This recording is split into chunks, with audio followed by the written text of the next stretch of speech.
O programa a seguir é livre para todos os públicos.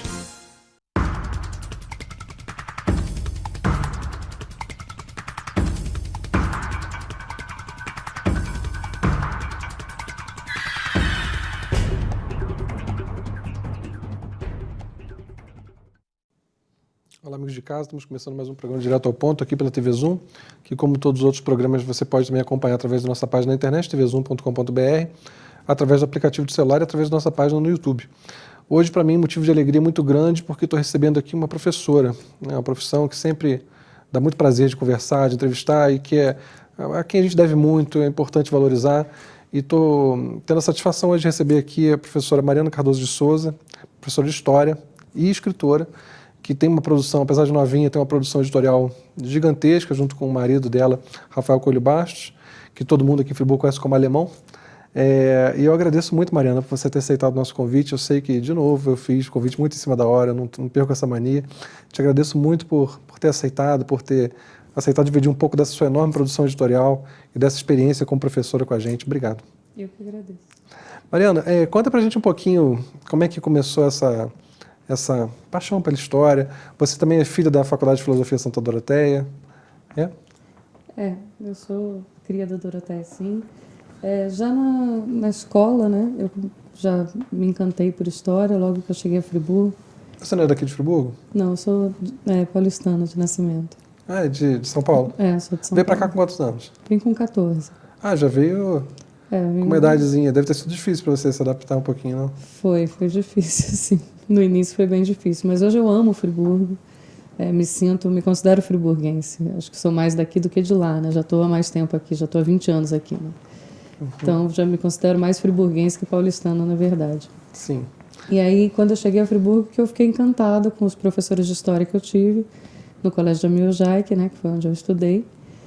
E comecei a me encantar por história. Então, não tive... A paixão por história nasceu aqui? Nasceu aqui. Legal. E aí não tive a menor dúvida. Já na adolescência eu sabia que eu queria ser professora de história. Que legal. E aí teve essa sorte, esse privilégio de se formar ali na Faculdade de Filosofia Santa Doroteia, que eu não me canso de elogiar, enfim, é muito importante para a cidade, muito importante para todos nós. Eu tenho um carinho muito grande por aquele espaço, aquele legado, aquela história daquelas mulheres que estão à frente do tempo delas, né, Cosmeli, sobretudo. Sim, foram mais de 50 anos, né? Sim, e uma pessoa realmente visionária, à frente do tempo dela, que fez muito, muito pelas mulheres, muito pela educação. Enfim, deixa um vácuo enorme e não é a primeira vez que eu tenho a satisfação de entrevistar professor de História aqui da Faculdade de Filosofia Santa Doroteia. Bom, a gente vai falar no segundo bloco sobre esses livros que você já escreveu com o Alemão, mas fica evidente não só a qualidade da formação, né, mas a paixão também com que a coisa é ensinada ali, né, como era ensinada, infelizmente, né.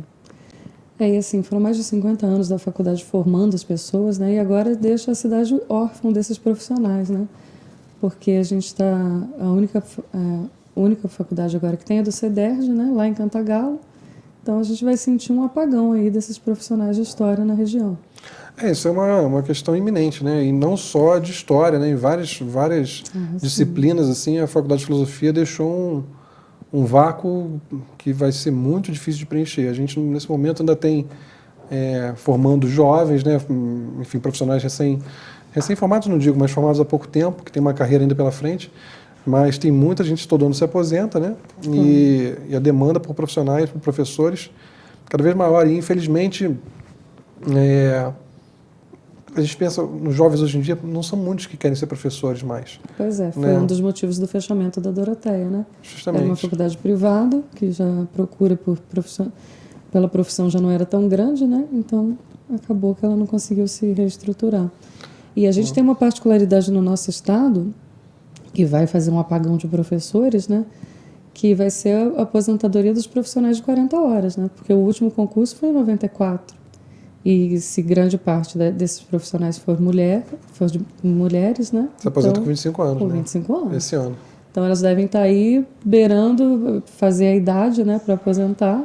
E isso vai dar um apagão Sem dúvida. No estado a gente já nota, né, a quantidade de GLPs, né, que falam, né, quando o professor começa a pegar outros horários, além da matrícula dele, já tá muito... Algumas disciplinas, principalmente, vivem atualmente à base de GLP, mas daqui a pouco não vai ter mais condição, porque Exatamente. existe um teto do que se pode fazer, né? Então, assim, é uma situação iminente, visível e é complexa de reverter, né? É complexa porque não basta você abrir turma, não é tão simples. Você tem que estimular de novo a profissão. Exatamente. Tem que valorizar o profissional, né? Enfim, a gente tem vivido tempos, eu não quero falar mais do que você, mas eu acho muito importante sua presença aqui porque a gente tem vivido tempos meio assustadores com relação a vilanizar a educação. Sem dúvida. É uma situação meio inesperada. Não imaginava que fôssemos chegar a esse ponto, ou pelo menos tão cedo. Principalmente na área de humanas, né? Agora a gente está aí sendo apontado mesmo como vilões, né? Isso acaba sendo evidenciado cada dia mais, né? Então, a formação que você encontrou de história aqui em Friburgo correspondeu ao que você estava esperando? Como é que foi a sua experiência na faculdade? Te abriu a cabeça? Muito. Nossa, a faculdade, eu costumo brincar que me deu tudo que eu sou, tudo que eu tenho, assim, foi a faculdade que me deu, né? Como você já bem disse também, foi lá que eu encontrei meu marido, né? Que também é professor de história, autor dos livros junto comigo. E da minha profissão, tudo que eu tenho veio de lá, né? Então, assim, tive excelentes professores, a Bluma, o Rico, João Raimundo, são professores... Amanda, professores assim excelentes mesmo da grade de história, outros da área pedagógica também excelentes. E a faculdade amplia, né? Amplia a visão da gente. Eu era muito menina quando eu entrei, eu tinha 18 anos. Então eu tinha uma visão de que eu queria mudar o mundo, né? Então para quem te conhece, essa sua visão não mudou muito, né? Você tem feito a sua parte, né? Te conheço um pouco, sei que o seu engajamento, né?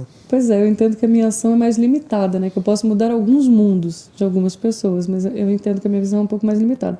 Aos 18 eu realmente achava que eu podia mudar o mundo, efetivamente, né? Então a faculdade para mim foi um período muito mágico. Ela me deu tudo que eu podia ter de visão de mundo, de ideias, de gás mesmo, né? Então, por exemplo, mesmo para a pedagogia que hoje a gente aplica, para a metodologia que a gente trabalha, os professores me deram muito ânimo, né? A Bluma Salomão foi uma professora que me deu um gás, assim, de falou, não, vai lá, acho que pode dar certo e tal. Então, a faculdade me deu o impulso necessário para eu ter cada vez mais certeza que era o que eu queria fazer. Você hoje tem duas carreiras diretamente ligadas à história, né, que é ser professora e ser escritora. Vamos falar um pouquinho da parte de dar aula. Você dá aula onde hoje em dia? Hoje eu dou aula no IENF, né, no Instituto de Educação de Nova Friburgo, e na escola chamada Campinas 2, que é na zona rural do Sumidouro. Que legal. Fala pra gente um pouquinho sobre essa experiência de dar aula, não só a sua experiência atual, mas a experiência que você acumulou ao longo da carreira.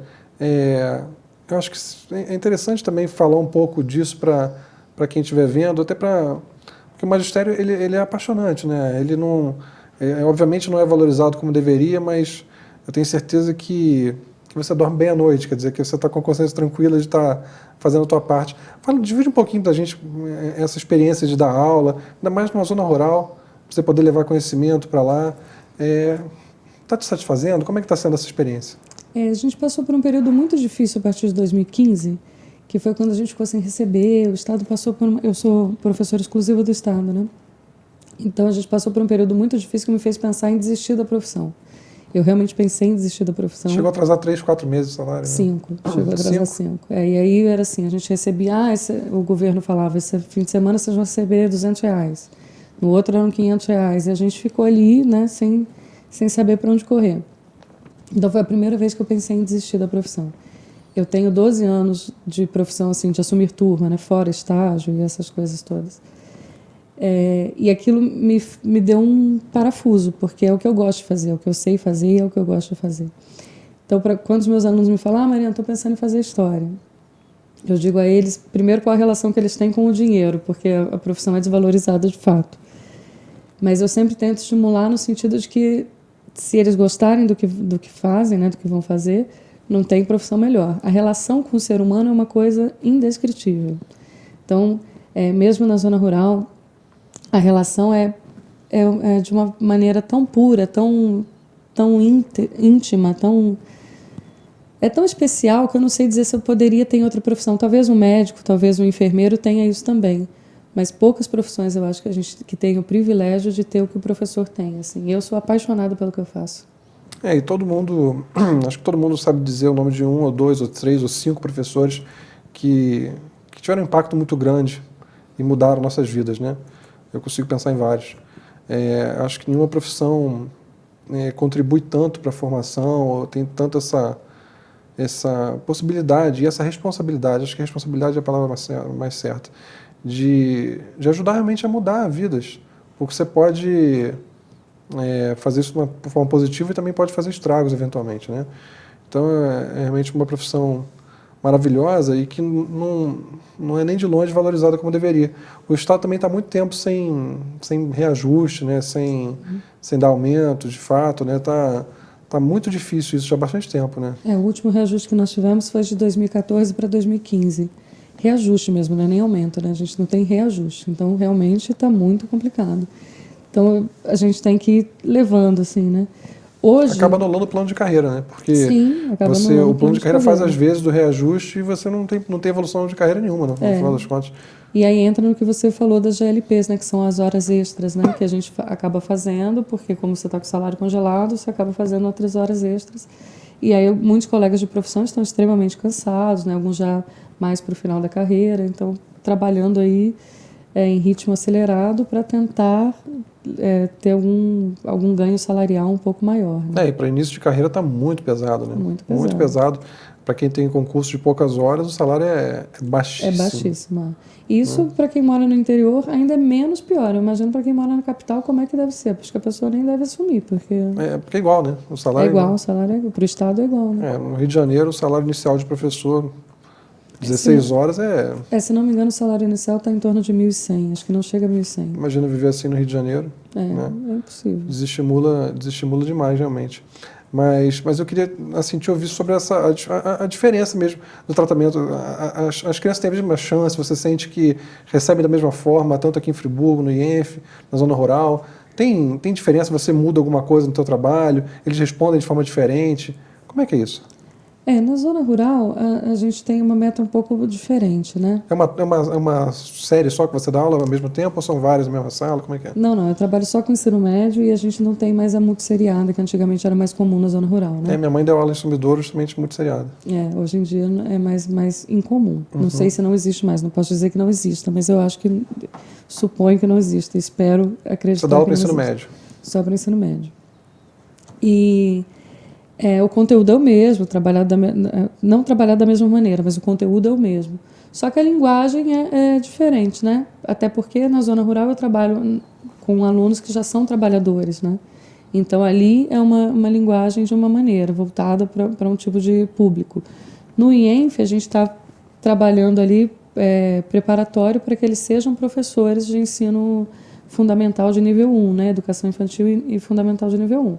Então, a linguagem é um pouco diferente, mas o conteúdo aplicado, a forma de trabalhar vai ser bem próximo. O interesse igual também? O interesse é igual. Assim, eu dou sorte, eu falo que eu dou sorte. Eu não tenho muito problema com aluno, com falta de... Claro que você sempre tem um ou outro que tem um pouco menos de interesse. Mas, assim, talvez também pelo jeito que a gente trabalha, né, com a metodologia que a gente aplica, a gente vê a interação dos alunos muito, muito grande, assim, né? E existe interesse, assim, ainda por parte deles, de alguns deles, de passar adiante, de serem professores também? Vocês notam isso? Sim, bastante. Bastante. Isso me deixa muito contente, assim. Hoje mesmo, pela manhã, 2 alunas vieram falar comigo que estavam pensando em fazer história e tal. E aí, eu acho que pode ter uma pontinha ali do nosso trabalho, né? Eu acho que pode ser que tenha. É uma pena que não seja possível fazer aqui mais, né, como já foi, né? Uma pena que atualmente esse tipo de vocação de carreira demande, e não é fácil, né? Sempre eu 2 vezes saí de Friburgo para estudar, a minha geração passava por essa diáspora, a gente chegar no ensino médio, acabava o ensino médio, tinha que sair para estudar. Hoje em dia muita gente faz isso para trabalhar, né? Mas é uma pena que não temos mais a formação de professor aqui de história. Falei, você que passa rápido, eu vou te interromper rapidinho para a gente poder fazer o nosso único intervalo.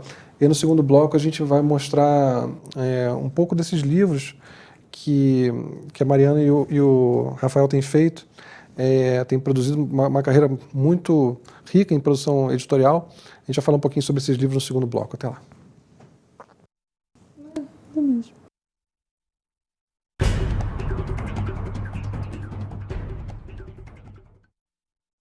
Acesse tvzoom.com.br e fique por dentro das principais notícias de Nova Friburgo.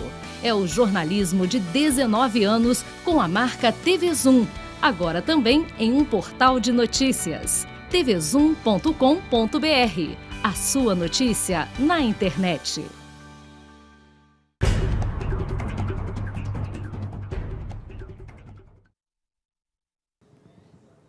Olá, amigos de casa, estamos de volta para o nosso segundo, infelizmente, último bloco, hoje recebendo aqui a professora Mariana Cardoso de Souza, que agora vai mostrar para a gente um pouquinho, Mariana, desse monte de livro que você já publicou, você junto com o Rafael Coelho Baixo, seu marido, porque acaba sendo uma tendência um pouco natural, né, do professor de história de se envolver sempre com pesquisa e às vezes de querer também passar isso adiante, mas o caso de vocês é fora da curva, com certeza, né? Você se formou, você me falou, em 2007, né?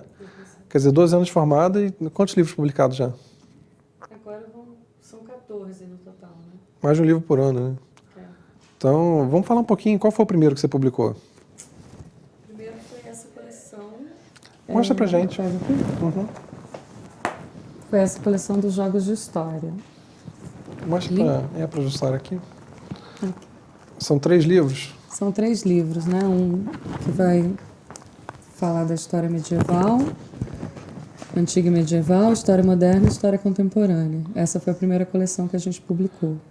História medieval, moderna e contemporânea? Antiga e medieval, né, no primeiro volume, segundo volume de moderna e o terceiro de contemporânea. E o que são esses jogos? Foi uma ideia que vocês tiveram assim de popularizar esse ensino, de levar para crianças? Como é que foi? Na verdade foi assim, o início da carreira de professor, ele é muito complicado, né? Eu me deparei assim com uma sala e eu falei, gente, eles não estão prestando atenção no que eu estou falando. Eu estou aqui falando sozinha. E aí eu percebi que eu precisava falar de uma maneira diferente. E aí, chegando em casa, conversando com o alemão, a gente chegou à conclusão de que a gente precisava de uma nova metodologia. Então, a gente resolveu aplicar o conteúdo que a gente precisava passar a passatempos. Então, nós aplicamos todo o conteúdo, aquele textinho resumo que o professor passa no quadro. Então, esse textinho a gente adaptou para passatempos. E aí, dessa adaptação é que surgiu essa coleção de livros aqui. Vocês começaram a aplicar esse tipo de metodologia, de pedagogia, vamos dizer assim, em sala de aula e isso evoluiu para a coleção dos livros, então? Isso, exatamente. Porque aí eles começaram a responder. Então, a gente levava nesse formato, eles começaram a responder, porque os alunos não liam. Então, não liam o livro, não adianta. E para um professor, eu acho que de qualquer disciplina, mas para a história, é necessário que eles leiam. Porque senão, como é que você faz? Eles têm que ler, né? Sim. Então, eles não liam. E aí, com essa metodologia, eles são obrigados a ir construindo o texto. Então, eles vão construindo esse texto de acordo com as palavras que a gente põe no banco e tal. Então, eles vão construindo o texto e fazendo os diagramas. Então, a partir disso, a gente foi tendo uma resposta mais positiva dos alunos. Todos os seus livros são encontrados só pela internet? Só pela internet. Todos eles. Mas a tiragem ainda existe? Ainda se encontram todos eles ou tem alguns esgotados já? Não. Esgotado ainda não tem nenhum esgotado. Então, depois a gente, Marconi já colocou ali, clubedeautores.com.br, né? Isso. Todos os livros estão nesse mesmo endereço? Sim. É só entrar, fazer a compra e chega em casa pelo correio. Essa coleção, depois vocês seguiram com qual? Depois a gente fez uma outra coleção que foram jogos. Essa daqui que é um jogo das caixas, é um quiz. Essa câmera daqui. Esse aqui é um quiz, então o professor vem o tabuleiro, o professor recorta para jogar com os alunos dele. Então aqui tem as regras e tal, ele vai recortar as questões e vai jogar. Tipo um quiz, ele pode usar como revisão ou pode usar como avaliação. Porque a gente trabalha com avaliações em formato de jogos também. Então a gente faz uma Olimpíada de História ao longo do ano. Então a gente tem vários jogos. Esse aqui é um desses jogos que a gente faz. Então pega lá toda a matéria e faz um quiz com esses alunos, que também foi uma resposta muito positiva que a gente teve. Eles passaram a estudar mais. Então aqui a gente aborda temas que às vezes também não dá para abordar no dia a dia, tipo mitologia, que às vezes na correria do conteúdo mesmo a gente não consegue abordar com tanta... Quer dizer, você complementa um pouco também, né? Sim. O currículo mínimo, né? Isso, tem um currículo mínimo e aqui a gente dá uma ampliada e pede para eles, vai cair mitologia grega, mitologia romana no... Aqui a gente trabalha nórdica, né, egípcia e tudo mais. Então, e eles estudam. Então foi assim, muito positivo ver que eles começaram a estudar mesmo para se empenhar nos jogos. Porque aí o dia de jogo é uma loucura na escola. Né? Esse também nasceu de sala de aula, então? Tudo aqui de sala de aula. São 2 volumes que você dividiu? 2 volumes, isso. Está dividido de que forma esses volumes? Aqui vai de pré-história até... de introdução à história, na verdade, até Grécia Antiga, e aqui de Roma Antiga até Índia Antiga. Então, são livros que têm um perfil assim, para professor, sim, mas sim. de repente um pai que queira brincar, ensinar história com o filho também serve o mesmo propósito. Pode jogar em casa, assim, né? Jogos de família, tipo de tabuleiro, porque aqui você pode comprar aquelas borrachinhas coloridas para fazer o pininho, né? Mas qual idade, assim, você tem ideia de qual seria o mais indicado? A partir dos 10 anos, né, que é o 6º ano, mais ou menos 10, 11 anos, já pode jogar, sem medo de errar. Tem o conteúdo que está aí se refere a... Aqui nesses 2 volumes, por enquanto, é o 6º ano. 6º ano. Legal para... Ou o primeiro, né? Para que despertar vai o repetir. interesse, então, mais pela... Sim. E da dinâmica do jogo, né? Isso para professor é uma mão na roda. A gente, né, usa a expressão que é uma mão na roda mesmo. E assim, o aluno responde. Não tem... E é complementar, né? Porque, naturalmente, a escola às vezes faz a escolha dos livros que vai utilizar, sim, mas nada impede que você complemente, né? Claro, é complementar. Eu hoje, e alemão também, a gente usa de forma exclusiva nas nossas aulas. Uhum. E o livro didático fica para que eles leiam como livro base, né? Sim. Então, mas para os outros professores que de repente queiram usar só como complementar, sim, eles podem selecionar alguma atividade, né? Não tem problema. E esse aqui pode ser de revisão ou pode ser de avaliação. De avaliação dá muito certo. Eles se empenham muito. São resumos, né? Então, né? Você falou para... Esse aqui são perguntas e respostas, né? É um quiz. Uhum. Aqui são resumos. Os livros de atividade de passatempo são resumos. Uhum. Eles vão fazer... E eu convidei vocês porque eu vi no Facebook você divulgando um livro novo sobre Grécia, 2 livros novos sobre Grécia Antiga, né? Uhum. Que fazem parte dessa coleção aqui? Essa é a coleção mais nova que a gente tem. Essa daqui tem um montão. Porque essa daqui é uma coleção um pouco menos resumida, ela é um pouco mais completa. Uhum. Para essa, né? Uhum. Então ela vem também desde a introdução à história, pré-história, Egito, Mesopotâmia, Egito, hebreus, fenícios e persas. Aí a Antiguidade Oriental também, que é material que é difícil do professor de história achar. E aí vem os 2 de Grécia, que ainda não chegaram os físicos para a gente. Depois nós vamos lançar os 2 de Roma também. Eles são assim, de passatempos, que aí o professor também... Mas esse aqui é mais voltado para o 6º ano, numa linguagem mais fácil de entender, Mais acessível, né? mais acessível e tal. E é todo voltado para o 6º ano. E a gente sempre começa as atividades com um problema de lógica. Uhum. Todo conteúdo novo é começado com um problema de lógica para que o aluno resolva por lógica e não por conhecimento prévio. Então, assim, isso desenvolve o raciocínio dos alunos de uma maneira muito diferente. É para pensar fora da caixa mesmo, né? A história tem lógica? Eu estou te perguntando por causa do momento atual. Total. Porque o momento atual tem lógica. Eu pergunto como é que os historiadores vão falar sobre o que a gente está vivendo agora. A gente está um pouco enrolado para falar isso, né? Porque, bom, talvez tenha, né? Eu imagino que a história tenha muita lógica, mas acho que há períodos que são um pouco mais nebulosos, não?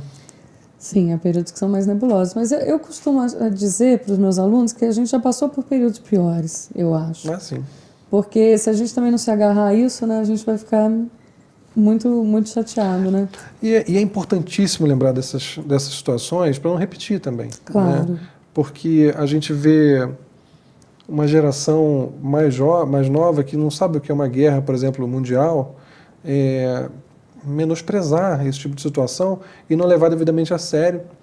E isso me assusta muito. Eu lembro, o alemão vai lembrar bastante disso, quando Henrik Lacks veio aqui palestrar a última vez, para quem não está familiarizado, né, sobrevivente do Holocausto, e eu estava na palestra dele no Teatro Municipal, e claro, chorei muitas vezes, porque está no YouTube, eu recomendo fortemente que vejam a palestra dele no YouTube, e assim, impossível você não se chocar, não se emocionar com o que ele narrava, e eu via jovens na minha frente rindo.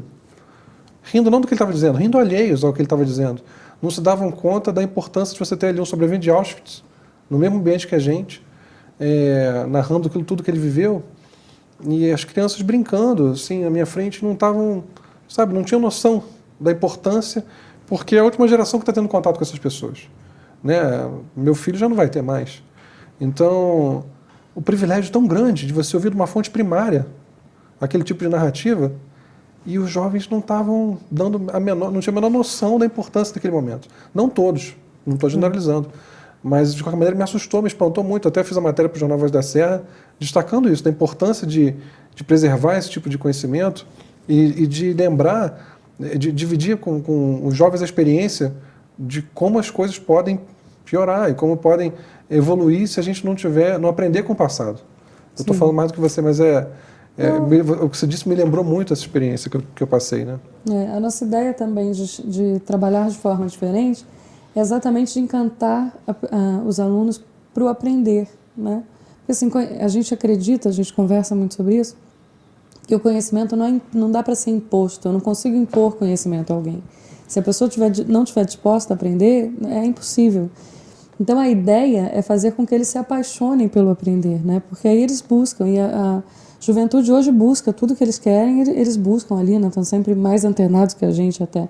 Então acho que um exercício que a história possibilita é sempre esse também, de se pôr no lugar do outro. Se você não conseguir sofrer só por ele, que já seria, né, um exercício bom, você saber que o outro sofreu e isso te causar não precisa se colocar no lugar dele para sofrer, né? Pois é, mas se não der para ser dessa maneira, que pelo menos você se coloque no lugar dele, né? A gente costuma fazer esses exercícios também, quando trabalha as guerras ou quando trabalha principalmente os regimes totalitários, né, no qual está incluído aí o nazismo. Eu sempre peço a eles também que façam uma carta como se eles fossem um sobrevivente. E uma das entrevistas que eu uso é essa do Sr. Lax mesmo, que veio aqui, que foi realmente uma das coisas mais emocionantes que eu já vivi, imagino que você também, né? Não, totalmente. A narrativa dele me marcou como fogo, assim, né? Eu consigo reproduzir vários, na minha cabeça, eu ainda ouço a voz dele. Sim. Porque faleceu logo depois, né? Mas realmente eu recomendo, insisto nisso, recomendo fortemente. Vai no YouTube, procura lá, Henrik Lax, a palestra dele está lá e é sensacional, assim, sensacional. A gente tem o privilégio de ouvir alguém que sobreviveu àquilo tudo poder falar, porque é trágico, obviamente. A gente não tem dimensão do que aquela pessoa passou e tantos outros que não sobreviveram para contar. E tem o livro dele, Sobreviventes, também. Né, eu comprei esse livro, assim. Acho que ele tem até mais de um livro. É de ler chorando. Eu vi só isso. Realmente é muito recomendável. E como eu disse, eu acho que o papel do professor de História e do escritor também é fundamental. Vocês pretendem dar continuidade também com material de 7º ano, 8º ano? A ideia é essa, mas o volume é muito grande, né? Então, assim, a gente tem lançado um a cada 1 mês e meio, 2 meses. Então, a gente ainda precisa terminar... Está rápido isso, está um ritmo, tá um ritmo rápido. Um ritmo acelerado, né?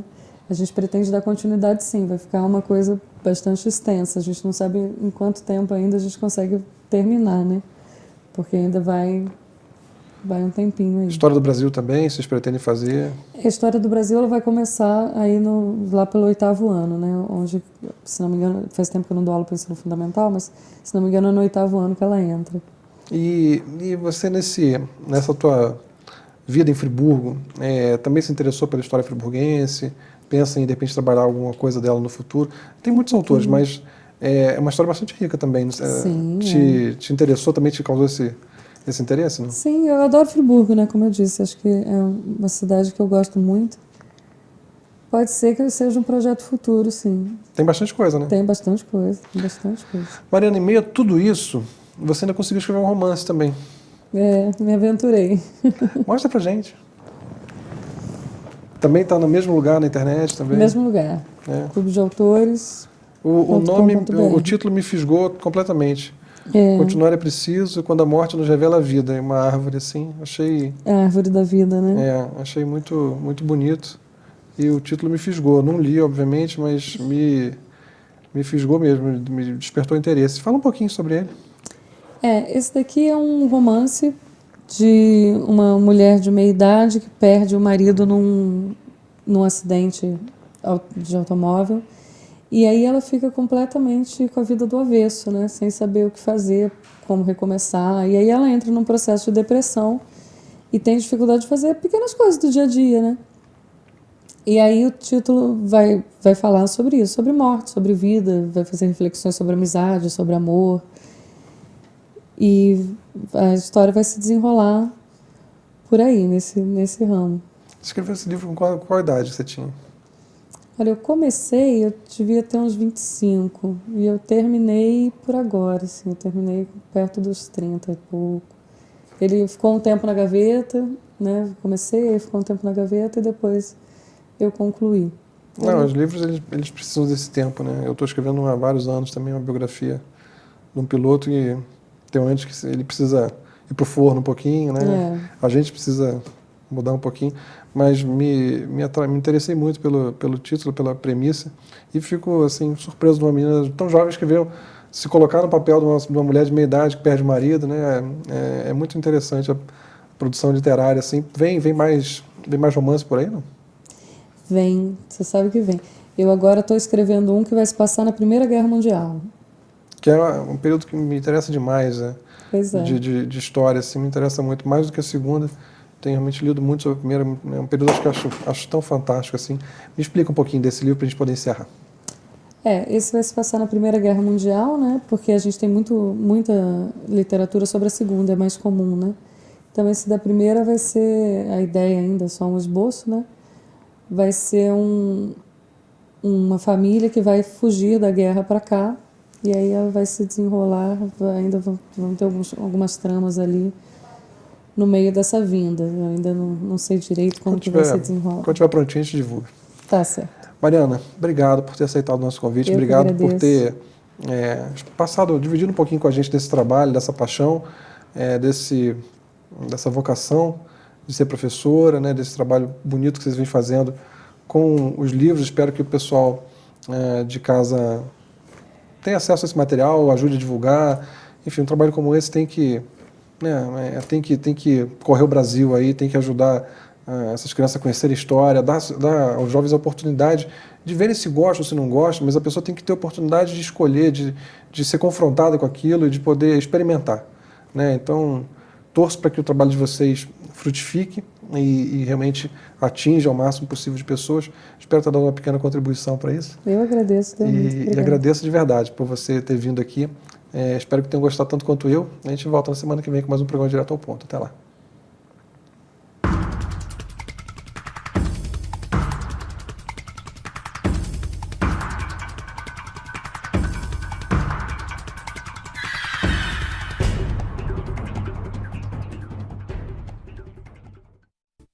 Este e outros programas você assiste no aplicativo TV Zoom.